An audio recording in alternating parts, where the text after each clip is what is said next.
Okay, good morning. So, welcome to Google Classroom. So, my name is Mr. Joel Navarro. I am the creator of this online learning for uh, preparing a Google Classroom. Okay, so first is step that you should do is you should have a Gmail account. You need a Gmail account because that account will be used as your profile in using the Google Classroom.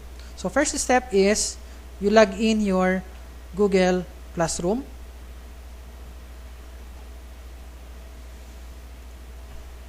Okay. By the way, you can use any internet browser. You can use Google Chrome, Mozilla Firefox, or this Opera browser. So for this, I use Opera browser. So just type the classroom.google.com.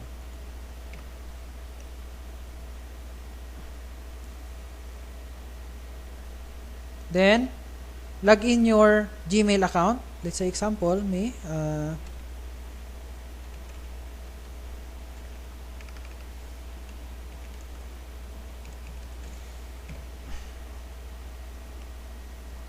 I suggest po that you should use the Gmail account para hindi tayo magka-problema in later activities. Baka kasi pag ibang email ang ginamit nyo ay magka-problema kayo especially in taking the quiz or creating your profile and so on and so forth.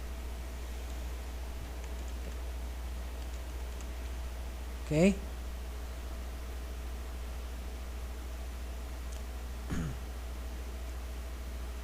So take note kung ano po yung email address nyo, kung ano yung password nyo, yun din ang gagamitin nyo dito sa Classroom. So this is now the default appearance of a Google Classroom.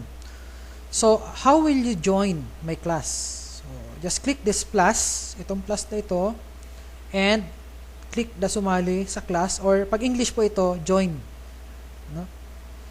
So click the join, then course code. So, ang course code po the course code of my class is 4KUCV6S. No? So, just copy this code. So, this is the code 4KUCVS6. Then, click join. Okay, so this is now my class. Welcome to my class. Test the trainer's training on Google Classroom Management. So we have three parts. We have the STEM, classwork, and persons. Okay? So the STEM, this is now the announcement that you will see based on the activities of this classroom. So you're going to start your activities in the classwork. So, i-click natin po yung classwork. Then, makikita na po natin yung dalawang activities. So, we have two activities here. Prepare your Google Classroom and create quiz and assignment. So, the first activity is prepare your Google Classroom. So, this will be composed of two main materials. By the way, kung sa offline po ang tawag ay CBLM, dito ang tawag ay materials. So may dalawa tayong materials. Ayan, kung sa offline to, may dalawang CBLM. So the first materials is how to create a class, and the second material is how to create a resources. So first step is creating your class. So I will not explain it furtherly because it is stated here in the resources or materials. Okay? So, may dalawa po siyang materials. We have the document materials and the video materials. Okay? Sa document materials, makikita po ninyo yan yung step by step kung paano mag-create ng Google Classroom. Okay? So, make sure po ang Google Classroom title po ninyo is yung qualification ninyo itself. Okay? Because based on the agreement, ang pipili daw po kayo ng materials or ng qualification na may kompleto ng CBLM kasi dito nyo siya ilalagay. No? Huwag kayong pipili ng qualification na walang CBLM kasi abutin kayo niyang siyam-siyam yan. kung paano nyo ilalagay yung mga materials nyo dyan. Okay? Then, kung ayaw nyo magbasa, just click the video, follow the instruction. So, ito po yung step-by-step procedure kung paano mag-create ng classroom. And how are you going to invite your student after creating the classroom. Okay, so just follow these steps. Then after creating the classroom, you have now the classroom, you're now going to create the resources. Okay? So sa resources, there are several activities. How to use your document as activities. So mayroon po siyang print-based or mayroon siyang document and mayroon siyang video. Okay? How to create forms. So ang forms po ay kung magsusurvey kayo sa student ninyo or pa-fill upin sila ng form, hindi mo na kailangan sila bigyan ng print out na form, dito mo na pa-fill upin sa Google Form. Okay? So you can create a customized form na magpi-fill up sila ng pangalan nila, email address, and so on and so forth. Then after that, mariretrieve mo po yan sa Excel, sa Google Sheet. No? So ang Google po, mayroon po siyang spreadsheet din, dito mo siya makikita later on. No? Just follow the steps and procedure on how to create a Google Forms. Okay? So kung ayaw mong magbasa dito, just follow the video presentation on how to create forms. And also, you can create a Word document or Google Docs. Ito. How to create a Google Docs. Equivalent po niyan sa Microsoft is Word. So, ang gagawin nyo po niyan, yung CBLM nyo, i-copy-paste nyo dito yung mga content. Yun na po yung mga document ninyo. Take note. Sa e-learning po, wala po tayong self-check. No? Huwag nyo pong isasama dito ang self-check. So, ang gawin nyo po dito is, I suggest po, for every learning outcome, pagsamasamahin nyo na yung mga materials ninyo sa isang Word. Okay? Pagsamay-samahin nyo na. No? Pwede namang hatiin nyo, pero dapat immediately after that, mayroon kayong quiz. So, kaya hindi nyo po pwedeng isama yung self-check kasi mayroon po siyang quiz. Later po yung ilalagay yung quiz. So, okay. So, suggestion ko po is dapat paggagawa kayo ng material, it should be divided into units of competency. So, kunwari, this is your units of competency, ito yung mga learning outcome mo. Okay? Then, after your learning outcome is quiz. Isa lang na quiz for every units of competency. Pero kung masipag kayo, for every information sheet, lagyan nyo ng quiz. Okay? Pero mas maganda ito. Kasi, summative ang format na gagawin ninyo. Summative test. Because in e-learning, dapat ma-ensure natin na dapat mayroong cognitive transfer. So, dapat intensive ang quiz ninyo. Hindi lang yan basta 10 items, 20 items. Dapat at least 50 items ang ilalagay nyong quiz. So, kung ang plano nyo ang quiz nyo ilagay for every learning outcome, siguro okay na ang tig to 20 items per learning outcome. But if you plan to prepare a quiz for each units of competency, dapat at least 50 items yan pataas. So, yan, so quiz, docs, maglalagay tayo ng docs. Then, after adding a document, so hindi ko na po siya i-detail kasi i-discuss po siya dito pag nagbasa po kayo nito, i-discuss po siya dyan. You can also add video from the YouTube. Okay? So, ilalagay nyo lang dyan yung link. Now, I suggest that you put your personal video na kayo po ang nag-edit, kayo ang nag-create. Huwag po kayong makahanap sa internet kasi may mga video po kasi na hindi naman nag-match doon sa steps.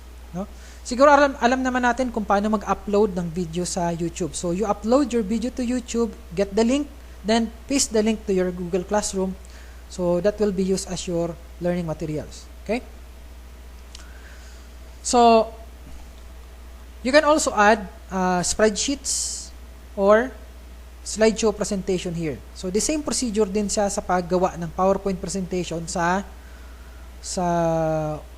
Microsoft. No? Dito, gagawin pala natin dito sa PowerPoint presentation is Google Slide. Ano? Gagawa kayo ng Google Slide. So, pwede nyo ilagay yung mga PowerPoint presentation nyo dito sa document. So, these are all materials. So, ano po ang pwedeng gawing materials? Document, Excel o spreadsheets, PowerPoint presentation, video from the YouTube, or you can add files. Okay? So, yan, ano. So, after creating the resources, by the way, based on the agreement, ilalagay nyo daw po sa resources nyo from first core competency or lahat ng core competency ninyo ilalagay nyo po dito sa resources ninyo. So, I suggest po na you organize your classroom. So, gawin nyo po, ito po yung magiging yung units of competency, ito po yung magiging yung mga learning outcome. So, each learning outcome is ang materials. So, pag ganito ang icon is, ang tawag dyan ay materials. Pag ganito, it's either quiz or assignment. So, after you read these materials, you take the test. Mayroon po ako ditong ginawang quiz. This is 20 items. Ang passing po nito ay, I should say, this is 25 items. Ang passing niya is 20. So, you take the test until you get the 20 item score. By the way, this is now the disadvantage of Google Classroom. Ang quiz niya po ay hindi natin makokontrol. Unlike sa Moodle, pwede mo lagyan siya ng timer. Let's say, magte-take siya ng test for 10 minutes. After 10 minutes, mag-exit na yung form. Dito sa Classroom, wala po siyang ganun. So, kaya ang gagawin nyo na lang, lagyan nyo na lang siya ng score, maximum number of score. So, after mag-take ng student ng quiz, makikita niya yung score niya. Pag hindi niya pa nakuha yung 20 item, mag-take ulit siya ng test. Yan lang ang disadvantage po ng Google Classroom. Kasi sa Moodle, pag nag-take ka ng test, mayroon ka ng number of attempts. Let's say, you give only 3 attempts. So, pag naglampas siya ng 3 attempts, hindi na siya makakapag-take ng test. So, the student need to consult you to give you more attempts. Sa Google Classroom po, walang ganyan. So, ito, simple lang. By the way, you can create different type of tests. Pwedeng true or false, multiple choice, enumeration, matching type. Pwede rin ditong fill in the blank. Okay? So, ayan. After taking the test, submit, then makikita niyo yung score. Then, kung nag-25 na kayo, then, tapos na kayo sa quiz. After taking the quiz is, ito na. You're now going to prepare your assignment. Ito yung assignment sa inyo. Dito na kayo gagawa ng materials ninyo. Ano ang required materials per training institution? Sabi daw, based on the agreement na sinabi nung nag-meeting kami, dapat daw kukumpletuhin nyo yung lahat ng core competency na ilagay sa Google Classroom, including activities and assignments. By the way, ang tawag natin pala sa task sheets, job sheets, and operation sheets dito ay assignment. Assignment po siya. Ang tawag naman natin sa mga self-check is quiz. Ang tawag natin sa mga units of competencies na ilalagay natin is materials. Okay? So, dapat kukumpletuhin nyo yung materials, quiz, and the assignments. So, bahala na kayo kung paano nyo gagawin yon, kung it's either documents, PowerPoint presentation, Excel, or video. And yung quiz niyo kung anong type ng quiz, multiple choice, true or false, enumeration, blah, blah, blah. Later on. So, yan po so pag natapos po ninyo siya, you can now proceed to the next activity, which is how to create a quiz and assignment. Ayan. So, lahat lang muna doon, sa una, lahat lang muna mga information. Dito naman, quiz. So this activity will discuss on how to add quiz. Paano mag-add ng quiz? Sabi ko na nga, kung ang plan nyo, ang quiz nyo ilalagay is per learning outcome, it should be at least 20 items each learning outcome.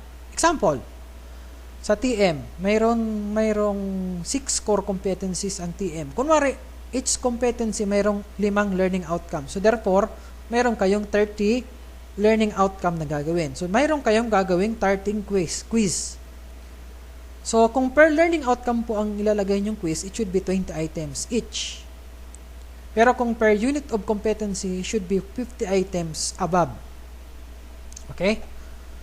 Kasi dapat ma-ensure natin yung effective cognitive transfer. Kasi kung kukunti lang ang quiz nyo, for sure, hindi magbabasa ang student mo. So, yan dapat ang i-ensure natin na dapat magbabasa yung students. And make sure, dapat yung quiz po ninyo mayroong expiration. Dapat mayroong date kung kailan lang sila pwede mag-take. No? But make sure na hindi naman masyadong matagal o hindi naman masyadong mabilis yung expiration ng exam. Ano? Nandito po yung procedure kung paano magawa ng expiration or ng date ng exam. Okay? So, kung ayaw nyo po magbasa, you can use the video in adding a quiz. Okay? So, play nyo na lang, then follow the procedure, and so on and so forth. Okay? Now, after adding quiz, you can now study on how to add assignment. So, dito nyo na po ilalagay yung task sheets ninyo, job sheets, and operation sheets. Ito na yung problema. So, I don't know kung paano natin to i-implement ngayong ECQ. Kasi, let's say, ang napili mo ay welding, paano mo nga naman ikaw magpapa-activity? So, ibig sabihin, require yung student mo mag-report sa school. So, dito mo na yan i-discuss sa activity mo. Paano ba ang gagawin ng student to perform the activities. Okay? So, pwede po kayo dito maglagay ng procedure, step by step, including kung paano sila magre-report sa school ninyo to undergo the task or assignments. Kailan sila pupunta? Paano ang scheduling? Ano? So, dito na po ninyo makikita yung procedure. Okay? Then, kung ayaw mo magbasa, you can watch the video on how to prepare an assignment. Okay?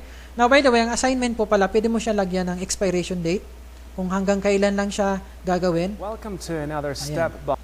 So, after matapos mo yung dalawang activities nito, you will now take the test. So, I prepare again another test. This is a 25-item test. Ang passing po dito is 20. Okay? So, the same process. Pag naka-20 ka na, you can now proceed to your last assignment. Ano yung assignment nyo?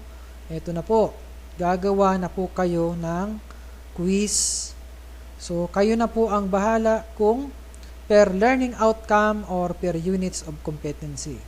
Make sure that your quiz is extensive quiz na marirequire yung student mo na magbasa. Kasi pag hindi masyadong extensive ang quiz, hindi magbabasa ang student natin. Take note, online po ang student ninyo. Hindi nyo po sila nakikita. So therefore, hindi natin alam kung talagang nagbabasa siya o hindi. The only way to make it sure na ginagawa nila yun is through quiz. Walang iba. No? Or pwede rin kayo mag-schedule ng online interview. Kung masipag talaga kayo, mag-schedule kayo ng online interview. Ilagay nyo na lang yan doon sa instruction ninyo na after taking the quiz, may online interview. Okay? So, ayan. So, after that, makagawa ng quiz, i-link nyo, lagyan nyo ng score, lagyan nyo ng keto correction para automatic pag natapos yung student, malalaman na ng student nyo kung ilan yung score niya, at saka, automatic mag-update yung grade niya doon sa LMS. Ano? So, hindi mo na kailangan i-copy-paste yung score. Okay? So, that is now the entire content of this Google Classroom na prepare ko. Hopefully, after reading this, you will know how to prepare a Google Classroom. Now, by the way, hindi lang po ito ang topic sa Google Classroom. So, after preparing this, kung gusto nyo mag-explore sa Google Classroom, marami pa po kasing applications yan.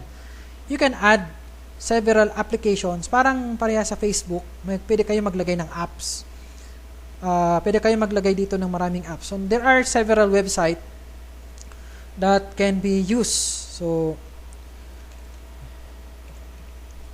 kunwari, so, meron namang apps for Google Classrooms.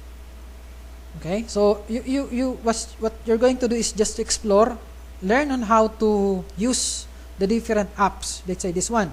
So, maraming pwedeng pag-aralan ng mga apps, no?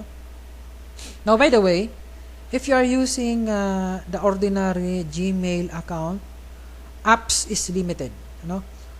Hindi supported ng free Gmail account yung mga apps. So, kung ang gamit nyo ay corporate email like test.gov.ph in your Google Classroom, hindi kayo mahihirapan kasi lahat ng apps ay gagana dito, no? Example,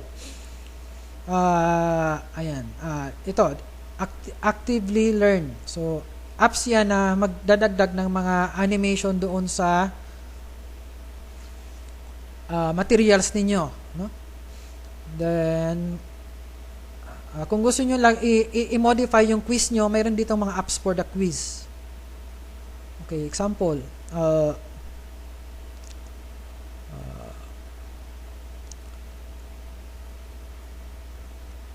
ito, quiz. So, ito, may mga additional features to. So, what you're going to do is just add, no? So, I am a teacher. Just add the apps to your Google Classroom. Just log in your account using your Google. Take note, kung ano yung ginamit nyo sa Google Classroom na ginagawa nyo, yun din ang ilalagay nyo po dito sa account.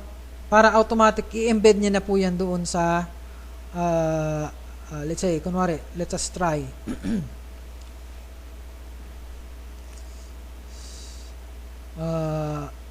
Okay, example,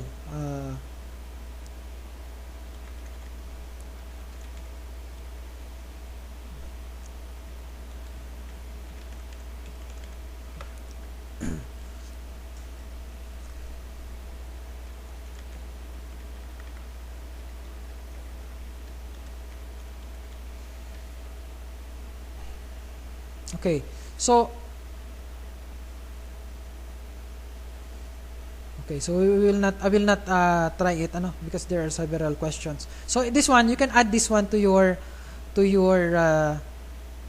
Google Classroom.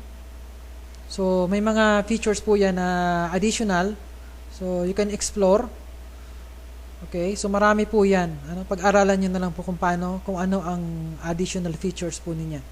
Basta ang importante po natin kailangan magawa is you should prepare your classroom, add resources, and create a quiz and assignment. Buo na po yung classroom ninyo. Okay?